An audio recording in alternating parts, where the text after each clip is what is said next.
Hey, I think you're muted. Oh, how about that? I might have done all of that on mute. That's awesome. So, with all that, I make mistakes too. It's busy, it's been a minute since I've done that, but it's all good.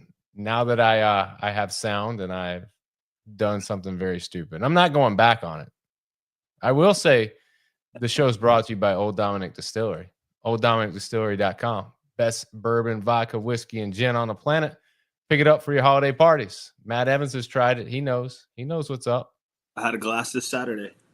Look at you. Some of the best bourbon and whiskey that your lips could taste. I'm telling you. It's delicious. It's delicious. Highly, highly, highly rated. Highly rated. It's a go-to bottle right now. I'm gonna have to get another one soon. Absolutely. Well, man, you're in a hotel. Where are you at? What podunk town are you in now? Laurel, Mississippi. Wow. Wow. What a joy. Like, you are lucky. Anybody that gets to go to Laurel, Mississippi is really doing big things. You know what's crazy about it is, like, I love going to different towns in the South, and I get privileged to go to some of these really cool places. I get to try some really cool spots, like food wise. I'm going to a place called the Loft tonight. The lady's like, "You will have this steak and you will not regret it." I was like, "Yes, ma'am." Sure. What steak? The steak. I was like, "Okay." And then what? Yeah, that's all she said, and she looked at me like, "Okay, like, I guess I'm going there." Probably a family cousin or something that owns it, but when I come to places like this, I do like to get out. I do like to try like a local spot, and you're in rural America when they have the little town maps in the hotel, and she pulls her pen out and shows you exactly where to go. Like, I had my phone sitting right there. I love it. I love it. Don't take that away from her. That's the best part of her day. Yeah, I was like, "This is great," and she's like, "Don't forget to stop. This is like the Heritage Museums right here, and then like this is the main street, and here's the interstate that you came off of." I'm like, "All right, I love it. I get some cool spots. I can't say I've ever been in this part of Mississippi before. I've only been to Oxford and Oxford. up there. Oxford's a little bit different. It's Drastically. Yeah. I mean, if you go, it's a college town, but outside of that, like, Mississippi doesn't have a whole lot to offer. I'm not going to dog on Mississippi. You never know who's listening in the background. Very true. I say that because one of the other hosts of the In Off the Bench podcast, he lives in Mississippi, and I just like to give him shit every now and then about it. But originally I was going to stay in Hattiesburg tonight, and I'd never been to like Southern Miss before. As Kentucky people, we love to go to the toilet bowl, so we were hoping. Let's not even get started on Kentucky basketball. Last night was really bad. I'm disappointed. I'm disappointed. So, I mean, that's all there is to say about that right now. Well, here's the good news is that at least it wasn't to a bad team, and at least like, they're going to get better. They have to get better, and they play in a stacked conference. It's what's more frustrating about it, right, is they talk about this, right? Kentucky is arguably the best college basketball program ever, and there's facts to back that up, like with different wins and depending on, when people talk about, well, the last decade, sure, whatever. But what's interesting, and this is true, is you see teams that get to play Kentucky, and they play, that's their Super Bowl, right? So like I don't remember who we lost in preseason, but you get these preseason games, right? I think Georgetown, local college like Georgetown, who great NAIA school, comes in and beats us. I was in college when VMI beat us, in Gardner-Webb. Like, they play their best game of the century against us, and everyone does that. And when you have Louisville, who we just lost to, rival, and I don't hate many teams, but I hate Louisville. And it hasn't been fun to hate them for the last 7 years because they've sucked so bad at everything. But recently, like, they're getting better, And when they beat us, I don't know what number of 3-pointers they made in the first half, but it's got to be a school record or something. And like teams aren't going to shoot that good. And Michigan State did the same thing. The guy came out and hit 3 threes in the first like 8 minutes or something, and he's never hit more than 3 in a game in his life or whatever crap stat there is. It was horrible. That's the Memphis curse. You get one player on the opposing team who has a career night. Yeah. And it's unreal. But Memphis, I'll say this, and we can get off basketball.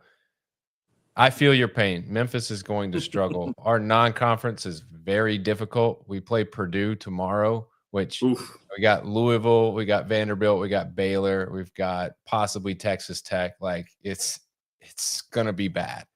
But hopefully this jackleg conference that we play in, we can win it and have a shot at something. I don't know. But fitness, you been hitting it up? You been in the gym? You have no idea, dude. So a little about the Matt Evans personal life journey. Like, dude, I hit the heaviest I've ever been earlier this year, and I was like, I decided to do something different. I did 3 months sober, and it really wasn't that hard. But I also went and got my blood work done, and like I wanted to do that before I turned 40.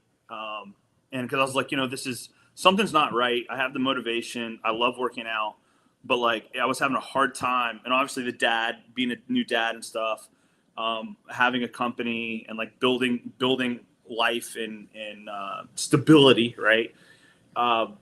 Finding an hour a day shouldn't be hard, but when you get into the gym and you start maximizing your fitness, right? I was finding struggles. I was like, this shouldn't be a problem. And so let's go dive in and see what's under the hood. And I got my blood work done by a guy named Dr. Ryan. I think it's Weaponized Health. And I did some different peptides. And so I was like, okay, cool. Like if I'm going to do that, I'm going to do that on Get Real Serious. And within 2 weeks, and before I did that, I rechecked the diet. So I backed off my calories and started doing macro tracking. And like my wife, Lindsay, she's been great helping with that. Actually, it's very hard for anyone to ever coach me. I know this, but with shout out to Lindsay. I don't know if she's listening. She's probably putting Peanut to bed. But she's like, hey, like I was like, oh, like I need help. Like I'm not confident. I need to figure this out. And this is brutal. And like I see the pictures like with the grid team, and I'm like, this is ridiculous. Like I look like shit. So I was like, let's take care of this. Let's figure this out. Let's do it this the right way.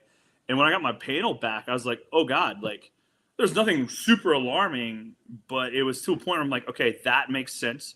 That makes sense. That makes sense. So let's fix that. But so we didn't just jump on all the drugs. We made sure the diet was there, and then the workout was there. And then when we started to add the peptides, things started changing.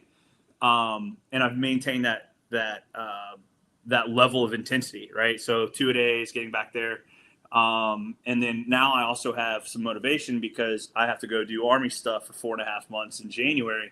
I'm not going to go and be, it's time to look the part a little bit better. So we've definitely upped the game on it a little bit.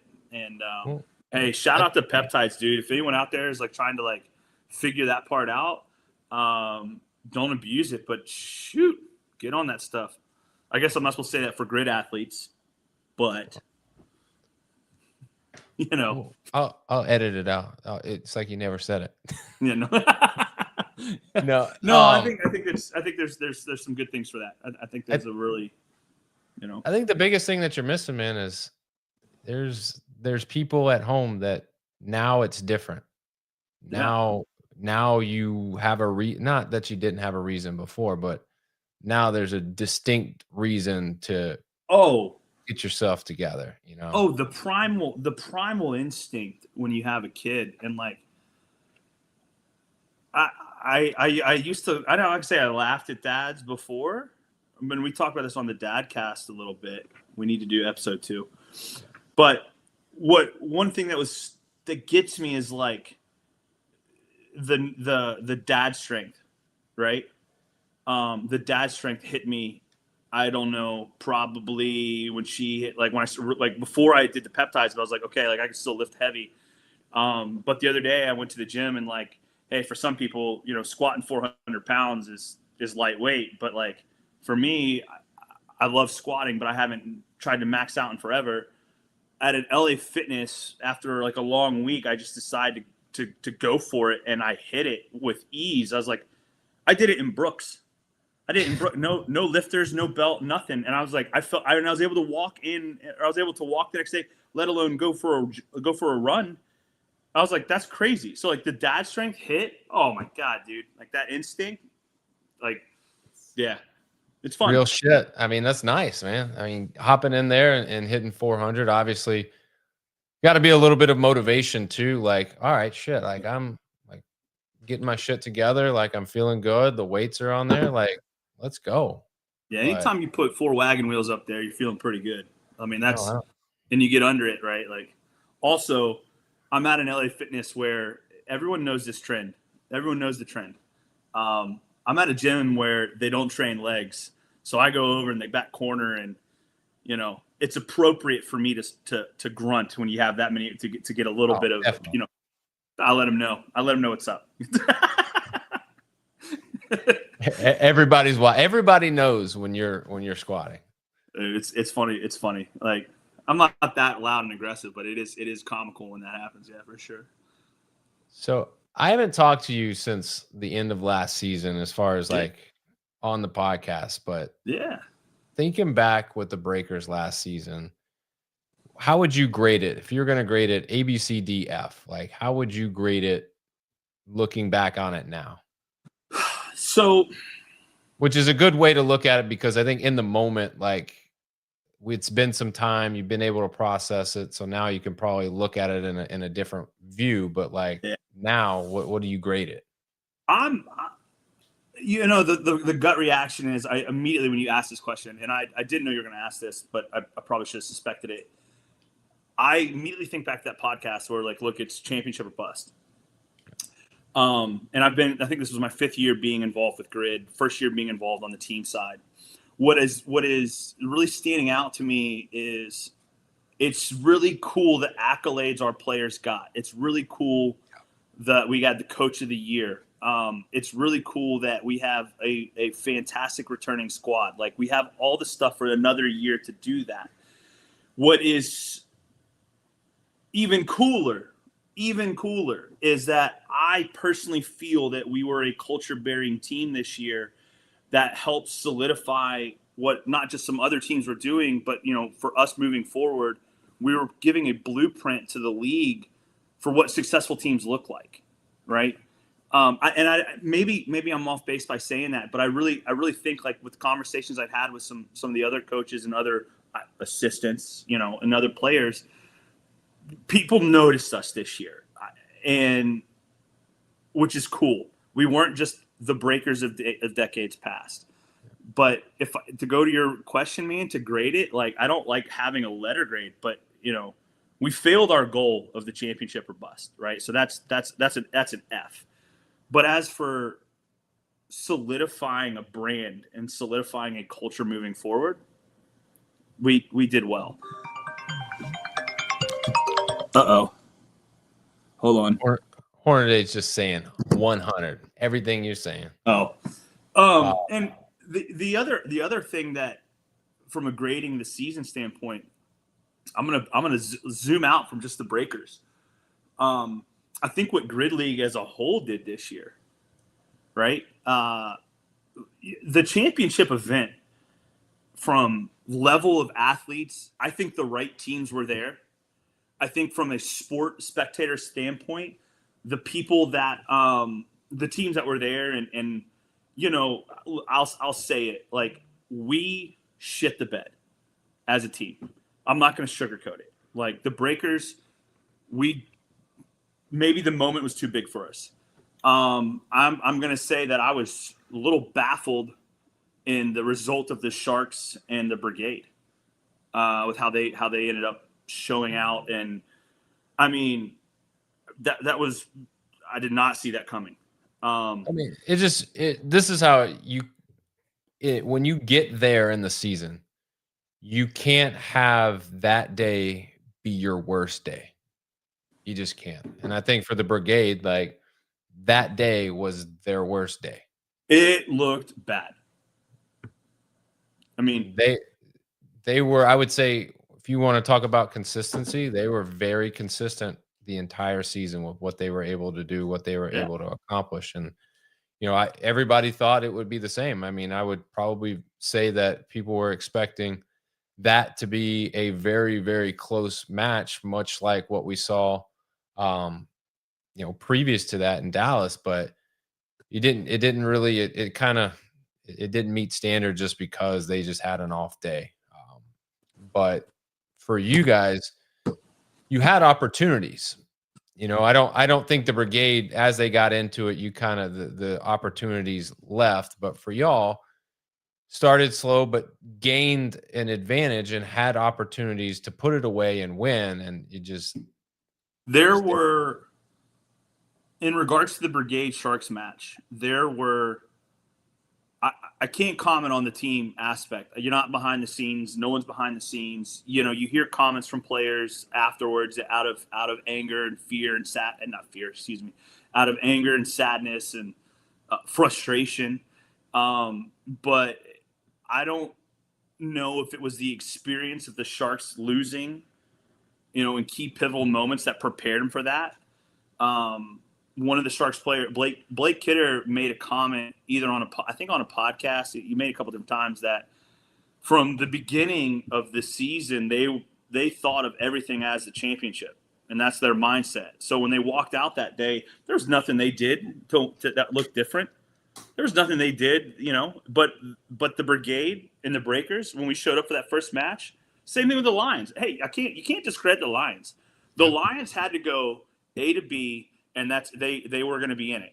It was ours to lose in that match. But not saying the Lions aren't an amazing team, but we lost matches we were supposed to win, and we had some errors. Things didn't happen. The comment that I'll say, and I don't know, maybe I shouldn't say it, but I will. The moment was probably too big for us. Like, the moment was too big for us. No individual athlete. There's no one to blame. There's nothing like that. As a team, we weren't there. I think it's easy to say that, but in reality, that's the truth, because none of the athletes had been in a moment that big. So of course the moment is going to be bigger than what you might be ready for. But looking at that, how do you repeat that success? And obviously you want to do better, but let's focus first on the repeating. How do you maintain what you built and get back to the playoffs next season? So there's a couple things I think is going to be interesting to watch this year, right? The schedule is going to be different. With the Grid League having only 8 teams in the 2025 season and going to 9, I don't know, rumored 10 coming up. The matches and the schedule are going to be different. And without stirring the pot, you can go back and look, and some teams had a lighter road to get there. Now you're playing 4 matches. Like, it's not going to bust you up, right? Because it's not like fatigue sets in until the last day. I think repeat the success, though, and this is where we didn't get to shine at playoffs. Our depth, I would venture to say, was probably one of the best in the league. Our roster depth, truthfully. And for us to have success this coming year as the organization of the Breakers run, one, it's every player has to show up believing in the system that Matt's put in place, right? That I assist with, that Josh has helped coach. JoJo is a big part of that. Alyssa, there's Alyssa, and I say because she's one of the veteran. Vita, like, there's all the people that are involved that want to be involved on the higher level. I gotta fact check myself. I wasn't Matt's calling me out, which is true. He said JoJo and Alyssa both won a championship. And Cody's been in the playoffs. So it's not like there wasn't that experience. Well, but look at it this way, right? Like, Matt's correct. We did have some experience there. There's the difference when you look at our first match, the first match that we played and then lost. The Lions, Terry came over to me and said, "Hey, that's what experience does." I'm paraphrasing, but like he congratulates on the season and stuff. Terry came over and was like, our experience got us here, and which is I believe was true. And thinking back and the images that play in my head, the number of times I have mental pictures of looking over at the Lions after they lost the race, they seemed a little more calmer than we were. Right. And there's different parts, like, part of grid is at a certain point in the match, it's over. Like the calculation, it's over as long as you don't not finish a race. Yeah. But the experience that we have this year now and that burn, I would say is probably going to motivate some people to not, assignments will be different. The race mentality, like you don't have rookies starting in playoffs, right? So now you have people that have experience that now have gone to playoffs, that you have more, you have a more mental fortitude base across the whole team that knows what's expected. They know the feeling of defeat, right? So once you taste the feeling of defeat, you don't want to feel that again. Right. So I don't think it'll be a problem getting back. I mean, that's a bold statement, right? The way too early poll, right? I don't think it's bold to say that we won't go back to playoffs, right? I think you have to stay tuned with, rosters across the league finalizing who we bring in, who comes and doesn't come. No comments on that tonight. But I do think, man. Like, no, there's all right, that's been a great show, y'all. No spoilers tonight. No spoilers from me, man. I've learned to keep quiet on certain things. But no, I mean, like it's to repeat the success. There's different things, like I don't know that we can say out on the podcast that like happened during the season that were like between different teams at different moments that I think Matt and I like sat there and scratched our heads and we're like, all right, like we can improve upon that. There are different points where you talk about how we practice, like that blueprint's there. The practicing, getting together, the camaraderie. There are different points where individual players stepped up and were like, I got that. Don't worry, in the heat of the moment. So when you have the makings and you don't just have the good athletes with experience and you have the ability for them to show out essentially and have confidence in their ability to go crush it and not just go do that, it's a little bit more fun. But I don't think our tone's going to be, hey, we're here to have fun this season. I mean, we're going to have fun, but like, I don't think that's the tone. I could be wrong, but I know there's a bad taste in our mouth. Like that was not how the season was supposed to go, So I think both of those things can be true. And I think both of those things can happen. You can have that mentality of we're here to win, but you can also have fun because winning is fun. When you win, you have fun. And so like they kind of go hand in hand. And yeah, like if you want to show up at the beginning of the match and it's a different vibe and a different feel, and then as you get into it and you start loosening up, you start seeing the score go the way that you want it, then yeah, those smiles and that joy probably comes out a little bit more. But it's business. I mean, and the best athletes will tell you like they're the best athletes because like they treat it as such. And 100%. It's not that they don't have fun, but they're gonna do what they got to do to win first. For you, what's new to the Breakers? What are you working on, and what can you tease us on? You said you didn't want to have any spoilers. So can you give us something? There's Fico. Winning is fun. Yeah. Hey, shout outs to the Sharks, man. Like Fico and Conci built a hell of a program, hell of a brand, franchise team, however you want to call it. They have a good formula. So to give them some credit, we actually talked with them at the beginning of the year for some of the business side of things and what they were doing and how to put my own spin on it. How Matt's been very trustworthy and like, hey, like this is how we need to do this and grow. And we've seen some success. So like on the business side of things, we actually partnered up with a brand called Totem. And we're working what that looks like. It's essentially it's a fitness. Their background is they want to be the Etsy of fitness and online coaching and fitness products, right? They've got a really cool platform. They got a really cool app that they're building out, and we're gonna be a part of that. Where essentially anything related to fitness, you can go get it. We're still working out the details for what we're actually gonna put on there, but like from a sponsorship standpoint, like there's a platform. They're gonna have they have a following. They have a unique market that they can go into.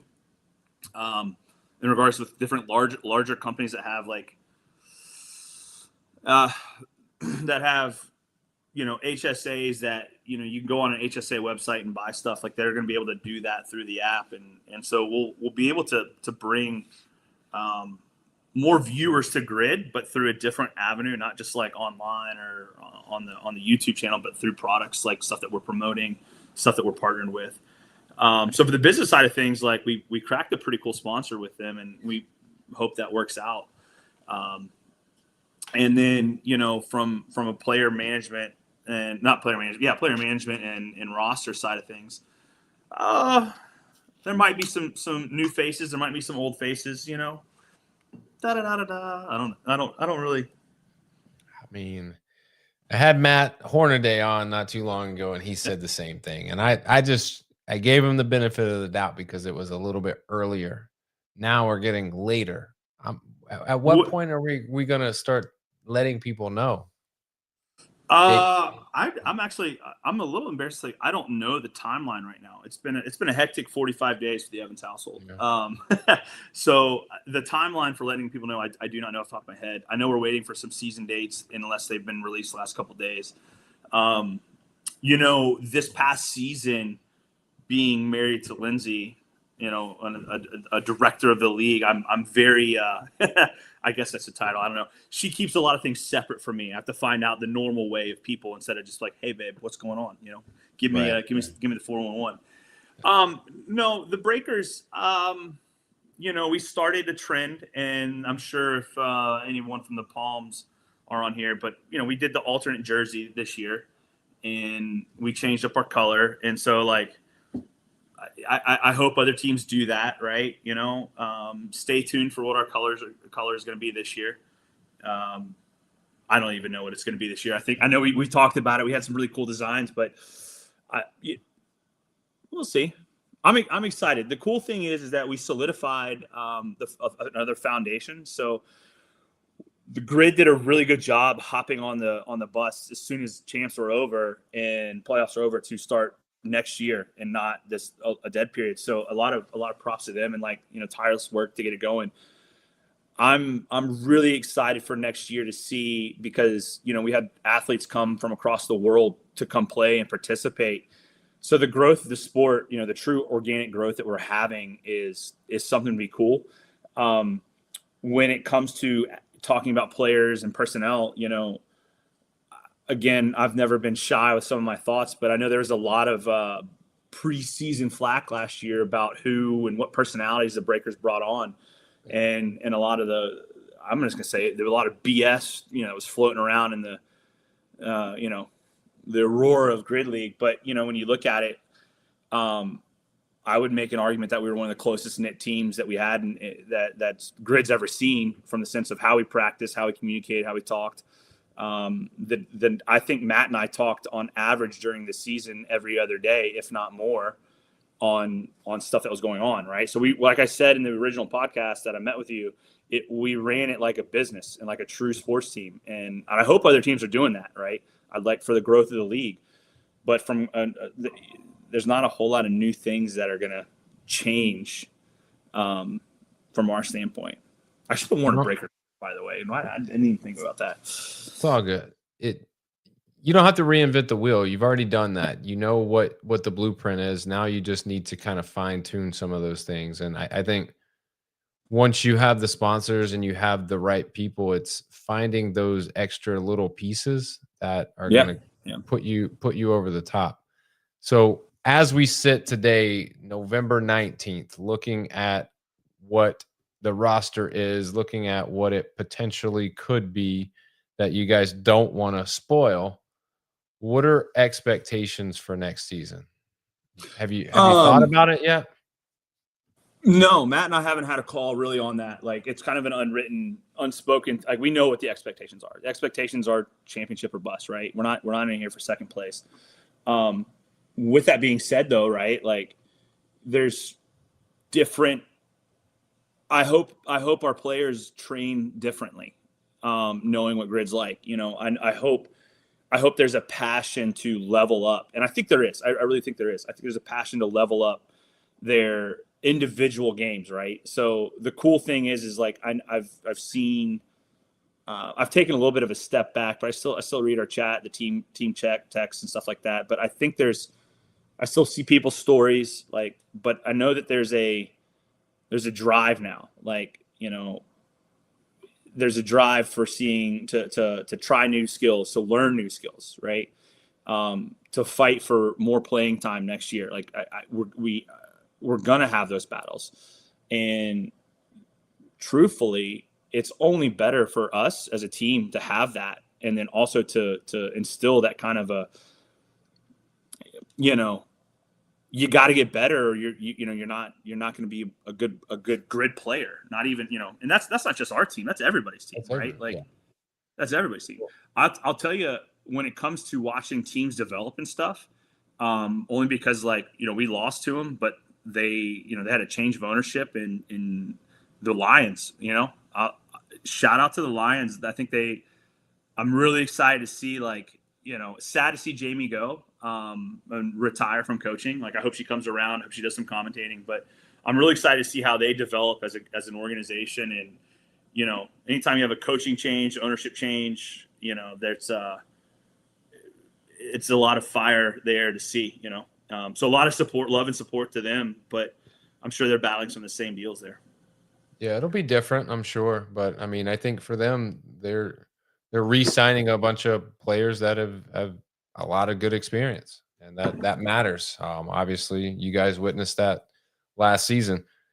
Can you win it all? Are you there yet?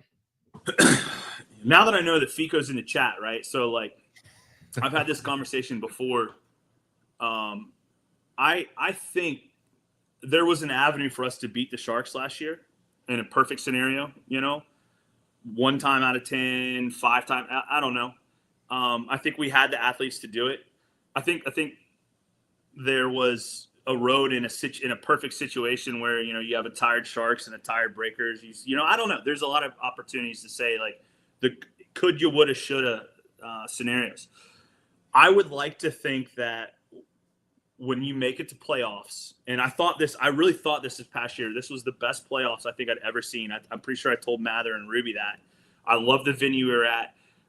It really felt like anyone's game. Yeah, well, there were favorites, right? Like, the Sharks go undefeated, and, like, they have one close match against the Brigade, and then they play again. So I didn't like that, but, you know, I didn't like playing the Lions and playing them again, and then there's Brigade playing the Sharks and then playing them again. You know, I didn't wish we could have changed that up somehow. Yeah. But this coming season, man, like, you don't know how teams are going to respond. Like the Bandits this year, for example, like, they had some holes. You know, they're a new team, they're learning it, but you have people now that, again, you have a whole year of training to change from CrossFit gymnastics to grid, right? Right. And Josh Newell will tell you about that. Ask him. I know you have, about when he switched from whatever kind of training he was doing before, you know, stupid man strength, just craziness, to then grid stuff. Like, look what he can do now. It's crazy. And I think that's what you'll see other teams develop that as they come in. The Wolves, I mean, I've seen some of their athletes, like, it's going to be fun to see that. So, can we win it all? Absolutely, right? Like, it's anyone's game, and especially way too early in the season. Yeah, you can win it all. Yeah. But upsets, I don't know. Are we the team now? Like, last year after that first match with the Venom, were we the underdog then after they saw our roster? Like, that was a weird thing to think about, right? Yeah. When were we ever the underdog or not? Like, that was fun to, like, have that emotional, like, oh man, like, we're supposed to win this, you know, or not. Like, are we going to be the underdog this year in any match? I don't know. Like, that's what's fun. But winning it all, man, shoot, Like I'm curious to see if the Venom roster this year. I think if they had their full team that showed up in Dallas, I think it's a completely different match against us in the beginning.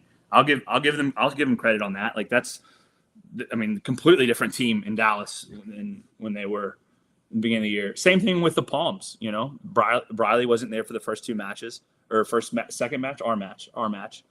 So it's going to be fun to see what happens. You know, now that I'm on this side of it, or you know, in this realm, completely different mindset and how I view the sport and like what I watch for and what I learned. The calls that you watch in person, when you go back and you watch the video the next morning, you kind of see how ludicrous you are sometimes. And you can obviously like the refs aren't perfect, but I'm over Right. like, there's no way they hit the bar there. And like you get a close up like, oh, chest hitting the bar every time, you know, like, My bad. yeah, I was wrong. But I'm excited to see. I think I'll say this for just being able to do what I do. I have probably the outside of referees and Brandon, I have the best view of what happens in a review, and it is hard. It is not like you would think that slowing it down and like it's still very, very hard. So I tip my hat to them because I think a lot of times they make the right calls. You know, I agree with you that they make the right calls. I think there are some. I called Mather on one of the matches this time, and I don't. I'm going to say I let him have it, but I was pissed. And I it's was hard, pissed. man. I'm telling you, it is hard. I don't. There's different things that happened, and you know the reffing this year's got so much better. You know, anyone out there that's hating on the refs, like get bent, man. Like go try it for a day with 4 matches. Yeah. I genuinely think they did a good job this year overall, and it's gotten leaps and bounds better. I think the ref crew, there's a core group of them. They got it, you know.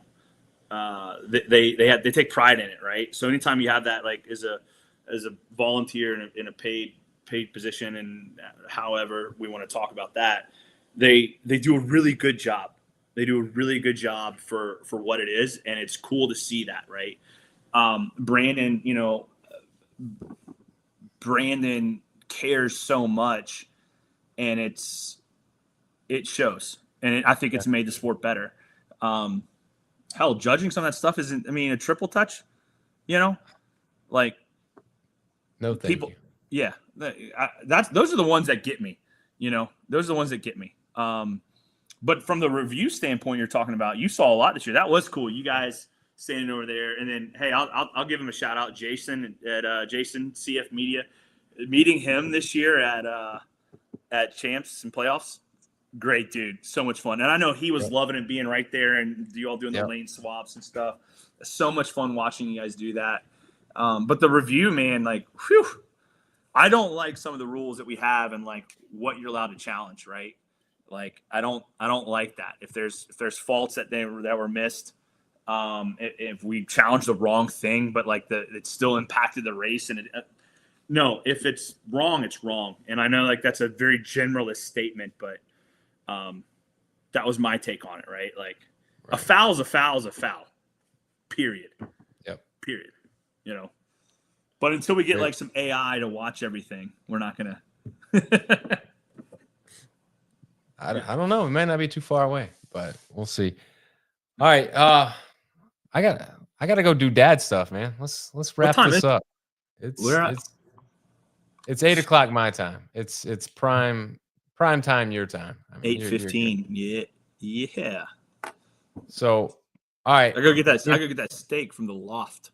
There you go. And I'm gonna like it. The steak. You don't have a choice because it's the only one they have.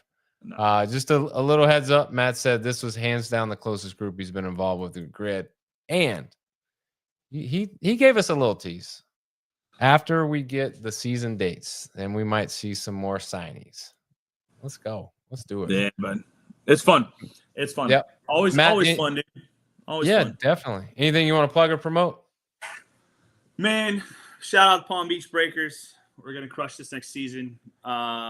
You know, our sponsors, and you know, I'll say Old Dominic Distillery, man, because I popped that bottle out. I popped that bottle out this past Saturday. I poured it on the rocks neat, dude. A rock neat, because you know that's how you're supposed to drink it. One. Two fingers. No, it was good. It was good, man. Appreciate the time. I'm excited for everyone this coming year, so be good. It'll be fun, man. Hey, if you need anything, holler at me. All right, that is Matt Evans, everybody of the Palm Beach Breakers. If you like hearing Matt's story, or you just like hearing Average Joe's talk X's and O's, please like, share the podcast on Facebook. Head over to YouTube, like, subscribe, notifications. That way you're first to know when new content is dropped. And with that, we're going to take a break. It's the holiday season. I got some food to eat next week. I got some Christmas lights to install. I got a Christmas tree to put up. A lot of things going on next week. So won't be back next week, but after that, be on the lookout. More episodes are coming. And at the first of the year, you're going to start seeing power rankings. You're going to start seeing more player interviews. You're going to see a lot of things coming. We're going to start breaking down the league news, the new, the old, the good, the bad, all of those things in between as we lead into the 2026 United Grid League season. Appreciate it, everybody. As always, remember, strong body, sharp minds, grid and grind all the time. We're out.